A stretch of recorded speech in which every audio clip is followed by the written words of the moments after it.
को हर चीज़ से महरूम करके तबाह बर्बाद कर दिया।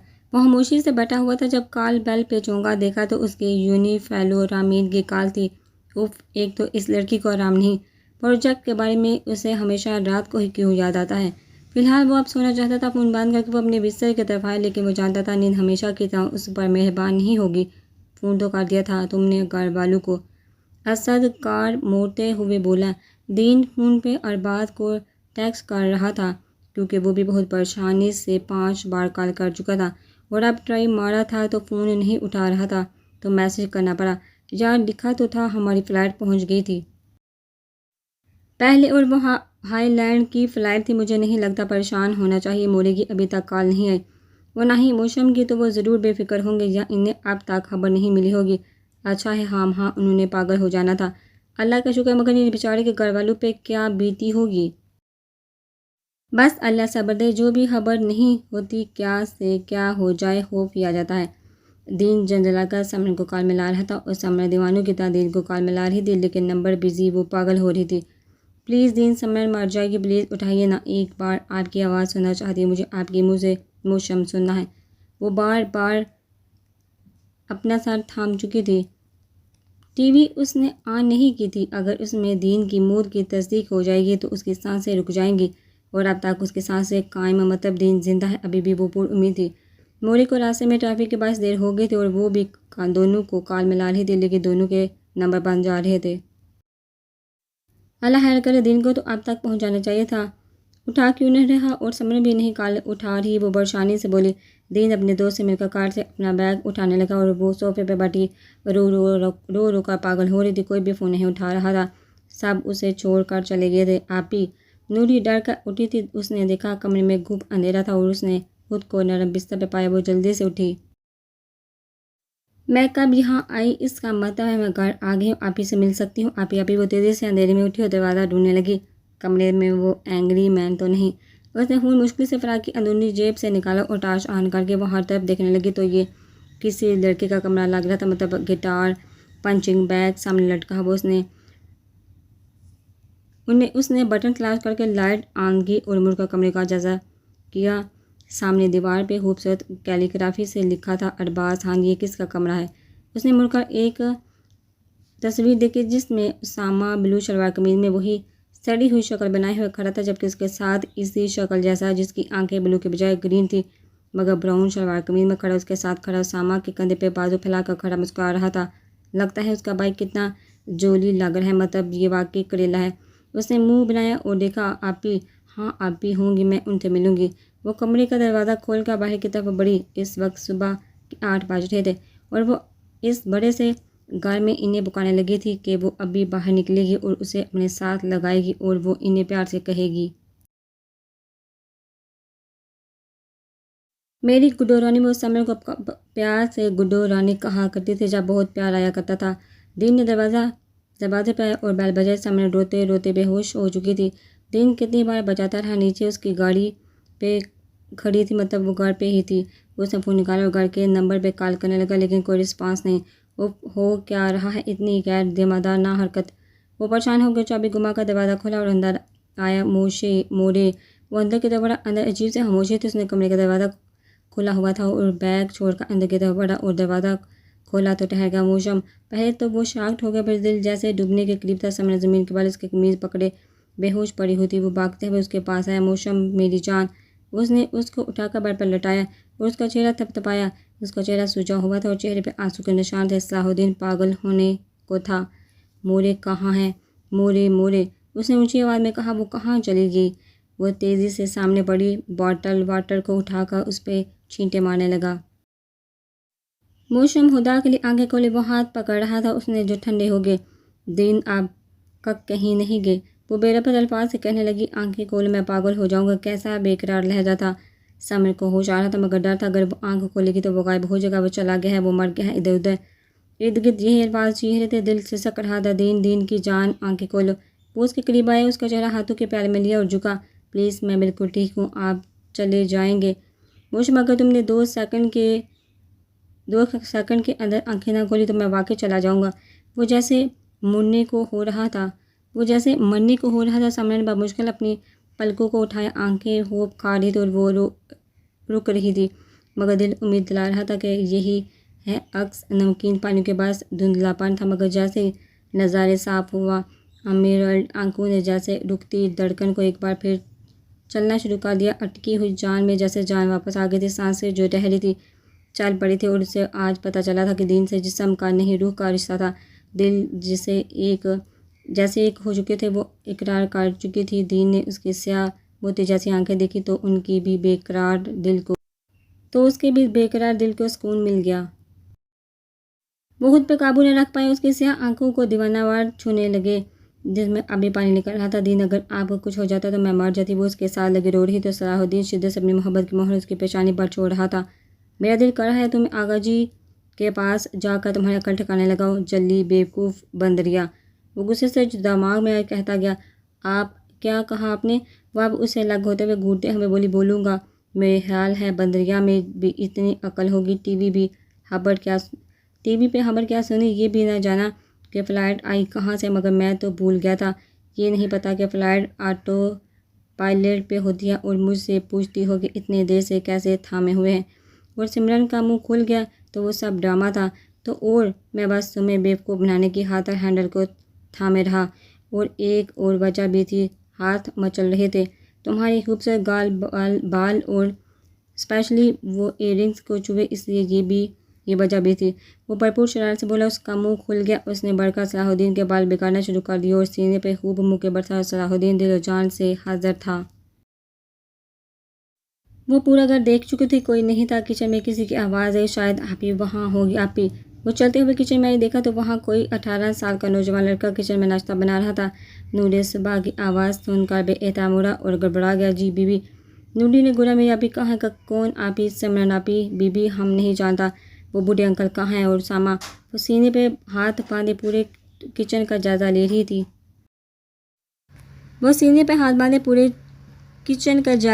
थी। वो बहुत ही बड़ा था और हर चीज़ सिर्फ वुड से बनाई गई थी। उसामा, लाला तो ऊपर सो रहे हैं, हम अब उनका नाश्ता बना रहा है। आप हमको बताओ आप क्या खाएगा? मैं वहाँ नहीं आई जहाँ सब रहते हैं, आप भी और सलाहुद्दीन। आप दीन लाला की बात कर रही हैं? वो तो जहाज़ उड़ाता है। अब तो बहुत अरसा हो गया उनसे मिले हुए। सुना उन बेचारे का शादी हो गया है। नूरी चौंक पड़ी। वो पायलट हैं? वो हो जी, हम सब उनको कप्तान बुलाता है। It's captain. नूरी ने बढ़कर सेब उठाया और आंखें घुमाते हुए कहा। नहीं, वो तो फ़ौज में नहीं होता। नूरी के चेहरे पर मुस्कुराहट आ गई। यानी आपी की ख्वाहिश पूरी होगी। मगर अलाउद्दीन बाइस ज़्यादा अच्छे थे। उन्होंने आपी को गिफ्ट्स लेकर दिए थे, आपी को घोड़े पे भी बिठाया था। आपी अब कहाँ है? मेरे लिए चीज़ सैंडविच बना देंगे? आप भी खाता है? वो हैरत से मुड़ा। नूरी बढ़कर स्टूल पे बैठ चुकी थी। क्या खाता है? उसामा भाई को पनीर सैंडविच बहुत पसंद है और उसके साथ वो ऑरेंज जूस पीता है। मुझे भी दे दो। वो कौन से कमरे में है? गुलशेर एक बार फिर हैरत से मुड़ा। आपके कमरे के तो साथ है बीबी। मुझे नूरी बुलाओ, मैं बूढ़ी आंटी थोड़ी हूँ। आपको कैसे? वो स्टूल से उतरी कहते हुए उसके सुने बगैर ऊपर की तरफ बढ़ी। वो सोया हुआ था जब दरवाजे पे ज़ोरदार दस्तक हुई। मंदी मंदी आंखें खोले, पहले अपना वहम समझता रहा। उसने करवट बदली तो दरवाज़ा दस्तक रुकने का नाम नहीं ले रहा था। उसामा को गुस्सा आया। Get lost. वो चीख कर कहते हुए तकिया अपने मुंह पर रख चुका था। दरवाज़ा खोलो। नूरी ने ज़ोर से दस्तक दी और वो करती रही जब तक उठ नहीं जाता। उसामा तैश में आकर तकिया फेंक कर उठा और दरवाजे को खोला और उस छोटी चुड़ैल को देखा जिसे ज़रा आराम नहीं। क्या तकलीफ़ है? वो दौड़ा था। ये मुझे कहाँ ले आए हो? यहाँ मेरी आपी नहीं है।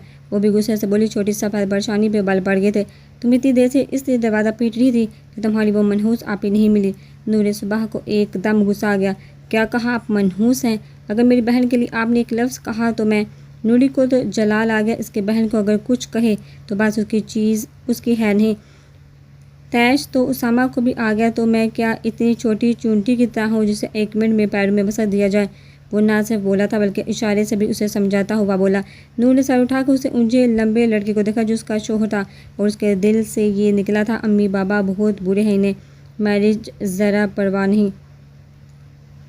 फेंक दिया किसी को देकर। बच्चों की साइकी, हाथी और चूंटी की कहानी सुनी है आपने, जिसने कमरे पे 2 हाथ रखे हुए थे। एकदम उसकी बात पर रुका। मुझे चोंटी कहते हैं ना, आप अभी बताती हूँ आपको। वो कहते हुए मुड़कर नीचे की तरफ बढ़ी और उसामा पहले उसे देखता रहा, फिर गुस्से से दरवाज़ा पटक कर बांध के उसका दिल कर रहा था इस छोटी को उठा कर ज़मीन पे पटक दे। वो बढ़ता हुआ वॉशरूम की तरफ बढ़ा। मुझे आगा जान पे गुस्सा आ रहा है। दो कोड़ी कन्हे छोड़ा, उनकी बहनें खुद भी उनके सुनते रहे। मुझे भी खड़ा कर दिया सुनाने के लिए। ताया के गुस्से से बुरा हाल हो रहा था। ताया का खुद सुरह चेहरा हुआ था। मैंने कहा कि मेरा बेटा मरा है तो बजाय अफसोस करने के कहने लगे सबके बच्चे मरते, मैंने भी अपना बेटा खोया। मैं समझी थी मेरा दुख समझेगी और दीन को बुलाकर उस लड़की को पीस के रख देंगे, मगर नहीं, उन्होंने हमें जलील करना शुरू कर देंगे। हम जालिम हैं, भला बताओ क्या जुल्म किया है। मेरे जिस्म के हिस्से के टुकड़े टुकड़े करके कहते हैं ये जालिम है। भाई ठीक है। ताई की आंखों में फिर आंसू आ गए। ताया नरम पड़ गए थे। ओहो मत रो, मैं कल आगा जान से बात करता हूँ और उस असामा की खबर लेते कि उसने उसका काम तमाम किया कि नहीं। कम से कम रूह को तो ठंडक मिल जाए। सलाहुद्दीन ने तो हमारी नाक कटवा दी, बस अल्लाह उसामा को अकल दे और अब तक उसको दो कोड़ी का काट चुका हो। ताया नफरत कहते हुए गाढ़ सुलगाने लगे, जबकि उनको ये नहीं पता था कि उसामा की बजाय नूरे सुबह उसका जीना हराब करने लगी है। खुदा का शुक्र है मेरा बेटा सही सलामत वापस आ गया, मगर मुझे इन हादसे में लोगों को अफसोस हो रहा है। क्या बीती होगी उनसे जुड़े हुए रिश्तों पर। अल्लाह सब्र दे, आमीन। सलाहुद्दीन चाय की सी पिला रहा था। उनके कहने पर बोला, वैसे ये मशरूम किधर नमाज पढ़ी है। वो उसके बाल संवार कर कहने लगे, अभी तो पड़ी थी। उसने शाह की अब कौन सी। वो टीवी से नज़र हटाकर मुड़कर कमरे को देखने लगा, जहाँ हल्का सा दरवाज़ा खुला हुआ था। पढ़ने दो उसे, पहले बेचारी की क्या हालत होगी। मुझे तो इसकी हालत देखकर दिल बैठ गया। शर्मिंदगी हुई, उसे ऐसे छोड़ना नहीं चाहिए था। वो शर्मिंदगी से बोले, सलाहुद्दीन ने इन्हें अपने साथ लगाया, सर पे प्यार किया। आप परेशान तो ना हो, मुझे अच्छा था। उसके अंदर जमा गुबार बिलाहर फट पड़ा। इसका मुझे अंदाज़ा भी हो गया वो मुझसे कितनी मोहब्बत करती है। अब तो वो मुझे बिल्कुल नॉर्मल लग रही है। मुझे बहुत फिक्र है उसकी। वो नॉर्मल की बजाय मुझे हंसी चुप लग रही थी। थोड़ा शॉक्ड हो जाता है बंदा, लेकिन आपसे खाने पे भी बात की है। क्या हुआ मोरे? मेरा नहीं है यार, आपको इस बात की परेशानी है। मुझे पता नहीं, कुछ ठीक नहीं लग रहा, जैसे बहुत कुछ हो चुका है और हम इससे बेखबर हैं। मैंने हवा में उसामा देखा। अब सलाहुद्दीन ठहर गया। उसामा? हाँ उसामा। वो एक छोटी सी गुड़िया को तोड़ रहा था और बड़ी ही बेदर्दी और नफरत से तोड़ रहा था। मेरे दिल में खौफ आ गया। वो उससे अलग होते हुए ऐसा कहने लगी, अब ये बात समय को तो नहीं बता सकती थी। दिल की बात हमेशा अपने बेटे से करती थी। आपने कुछ ज़्यादा ही सोचा होगा उसामा को, इसलिए वो इन्हें तसल्ली देते हुए कप सर पे रखते हुए बोला, शायद ऐसा ही हो, मगर पता नहीं मुझे ऐसा क्यों लग रहा है जैसे बहुत कुछ हो चुका, हम इससे बेखबर हैं। सलाहुद्दीन ने उनका हाथ चूम का उसे थपका। कुछ नहीं हुआ, अगर होता तो पता चल जाता। अरबाज से मेरी बातचीत है। मादर बुजुर्ग आगे ही उसकी बात पे मोरे की चेहरे पे बेएहतियात मुस्कुराहट आई। अच्छा वो आ गई तो तुम उनसे बात करो ना। अभी फ़िलहाल नहीं, वो हवेली आने की डिमांड करे, जो कि मैं नहीं जाना चाहता। और यही बात, अभी समर की तबीयत भी ठीक नहीं हुई और मैं इस यहाँ ना उसे छोड़कर जा सकता हूँ ना लेकर। वो कहने लगा। जब समर कमरे से बाहर आए, समर मुड़कर उसे देखने लगा। तुम्हें उसामा ने बुलाया है? नूरी फ़ौरन किचन में आई। वो अब ट्रे सजा रहा था। उसामा, लाला ने बुलाया? हाँ नाश्ता बन चुका है, अभी लाया, आपका भी बन गया। ठीक है जाओ। वो जाने लगा तो वो नूरी ने रोका, नहीं ऐसे नहीं, बात सुनो। वो तेज़ी से कहने लगी, तुम ये इधर रखो, इसे कुछ चाहिए था, वो नीचे खाएगा। अच्छा ठीक है। वो ट्रे काउंटर पर आकर चला गया। अब नूरी ने तेज़ी से जूस देखा तो उसके चेहरे पे बेएहतियात मुस्कुराहट आई। उसने सामने पड़ा साल्ट पड़ा देखा और उठाया। उसामा खान, अब तो हमें पता चलेगा। मुझे चूंटी कह रहे थे। जी लाला, नाश्ता ले आए। वो अब तैयार होकर स्प्रे कर रहा था जब गुलशेर अंदर आया। वो बीबी, क्या बीबी जल्दी करो, बल्कि एक काम करो, नाश्ता तैयार है। जी लाला जी नीचे पड़ा है। अच्छा तुम बिस्तर ठीक करो, मैं नीचे जाता हूँ। वो अपना लैपटॉप निकाल रहा था। नूरी ने उसका कहना सुना और जल्दी से सीढ़ी से उतरी, मगर आ रही दो वाले में बड़े एहतियात से, क्योंकि वहाँ वो तेल गिरा चुकी थी। उसामा जाने वाला था जब फ़ोन बेल पे रुक गया। अगर जान की कल थी, वो बाहर नहीं सुन सकता था। गुल, वो बिस्तर ठीक कर रहा था, रुक गया। जी तुम नीचे जाओ, बाद में खा लेना, मगर जाओ, वो सहती से बोला और काल सुनने लगा। तोबा काश दीन लाला साथ होते। मिठास ही मिठास उनके लहजे में होती है, उन्होंने मिर्चें ही चबाई होती हैं। वो कहते हुए नीचे उतरा, लेकिन बेचारे के नसीब में लिखा था। गुलशेर खान का पैर फिसला और धड़ाम करके गिरा। ओ मर गया ओए, वो चीखा। उसामा बात करते हुए रुका और नूरी सैंडविच खाते हुए रुकी। आगा जान, मैं बाद में बात करता हूँ आपसे, नीचे लगता है कुछ हुआ। वो बाहर की तरफ बढ़ा, जबकि नूरी खुद किचन से बाहर आई तो सामा की बजाय बेचारे गुलशेर को कमर और सर पकड़े हुए देखा तो उसने मुंह में हाथ रखा। गुलशेर, उसामा परेशानी से भागा। तू तो गई नूरी? नहीं, मैं इस चिकी से नहीं डरूंगी। वो कहकर जल्दी से किचन की तरफ मुड़ी। सलाहुद्दीन रात को प्याज की हाथ उठा तो देखा वो उठी हुई थी और किसी सोच में गुम थी। लाइट चूँकि वो डरती थी इसलिए वो बात नहीं करता था और वो उसकी हाथ हर चीज़ कंप्रोमाइज़ करने के लिए तैयार था। मुशी सिमरन ने मुड़कर उसे देखा। आप उठ के क्या हुआ? कुछ नहीं, बस बार बार नूरी का ख्याल आ रहा है।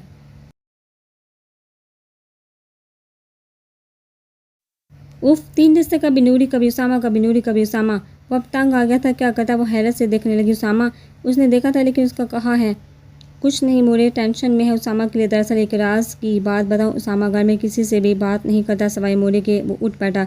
अच्छा, मगर आपकी मोरे को तो मैंने कोई भी फर्द से अच्छी तरीके से बात करते नहीं देखा, बल्कि उनके पास तो कोई भी नहीं था कोई भी नहीं आता। वो इसकी तरफ देखकर बोली। उसामा को वो दिन में देख चुकी थी और वो बहुत खामोश सा लड़का जो इससे कुछ साल बड़ा होगा, बहुत ही संजीदा और काफ़ी सख्त मिजाज का दिखता था। वो तो शायद अपनों से भी कम बात करता था। मोरे से तुम्हारे वक्त में वो मोरे के पास नहीं आया था। असल में उसामा को एक प्रॉब्लम है और उससे सारी चीज़ों का हल सिर्फ मोरे के पास है। और इधर आओ मेरे करीब। वो इसका बाजू पकड़ कर कहते हुए अपने साथ लगाते हुए बोला और उसके सर चूमते हुए बोला। वो सामने अपने हॉल में रहने वाला शख्स है, हालांकि उसमें इतना टैलेंट है जो हमारे ख़ानदान में किसी को हो।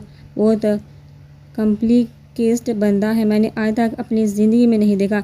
मोरे का कहना था उसको बहुत ही तेज़ तरार लड़की से शादी करवाऊंगी और उसामा तो लड़कियों के नाम से भी भागता है।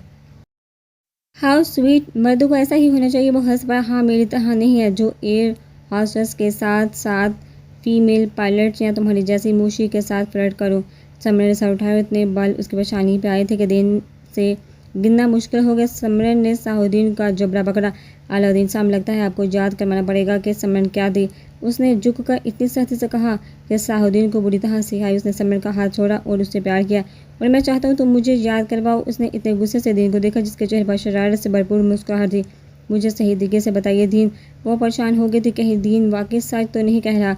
दीन उसके डरते हुए नैनू को देखा और उसके गिर्द बाजू हमाल करके गंभीर लहजे में बोला।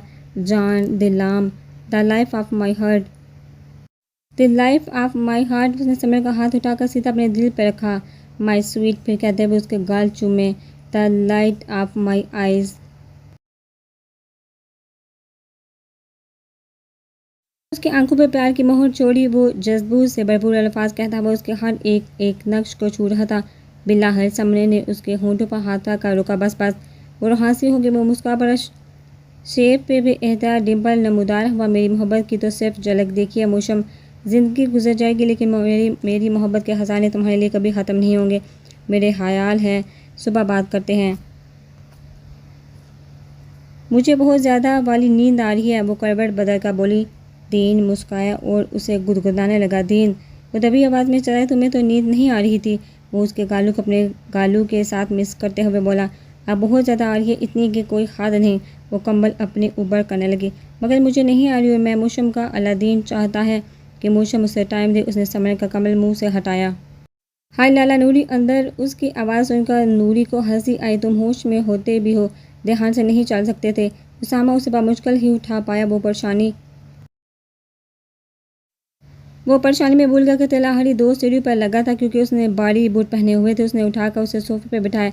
वह बेचारा पैर पकड़ कर कहलाने लगा। हाय लाला, खामोश रहो, देख रहा हूँ ना मैं। वो गुस्से से बोला। उसके पैरों का जायजा लेने लगा। लड़कियों की तरह हाय हाय कर रहे। कुछ नहीं हुआ, बस लगी है, मूछ भी नहीं लग रही है, फिर भी ऑइंटमेंट लगा देता हूँ। वो उठ पड़ा और किचन की तरफ आया। नूरी पीछे मुड़ कर देख रही थी। उसके चिक्की के आने पर उसने जल्दी से रुख मोड़ा और जूस के सिप लेने लगी। वो भी बड़ी ड्रामाई अंदाज से वो इसे एक नज़र देखकर दराज की तरफ बढ़ा। उसमें से कुछ निकालने लगा। अरे बेचारा आपकी वजह से गिर गया और आप उसे डांट रहे हैं। वो रुक गया और मुड़ा सवालिया नजरें थी मगर काफ़ी सख्त। वो मज़े से जूस पिए अपने लंबे बालों को झटक रही थी। सामा की नज़र उसके काले लंबे बालों में उलझी थी लेकिन खुद चीर कर वो तेज़ी से मुहती दराज खोने लगा लेकिन कहीं नहीं मिल रही। आखिरी दराज को ज़ोर से बंद करके वो बाहर आया और उसे बोला। सो मुचिल कहाँ रखी है तुमने? लाला रहने दे, हम सरसों का तेल लगाएगा और कपड़ा बांधेगा। तेल कहाँ रखा है? वो जल्दी से बोलने लगा। किचन में अमन के पास पड़ा है। वो तेजी से मुड़ा और अभी तक मजे से बैठी हुई थी। तुम इधर ही बैठी रहोगी?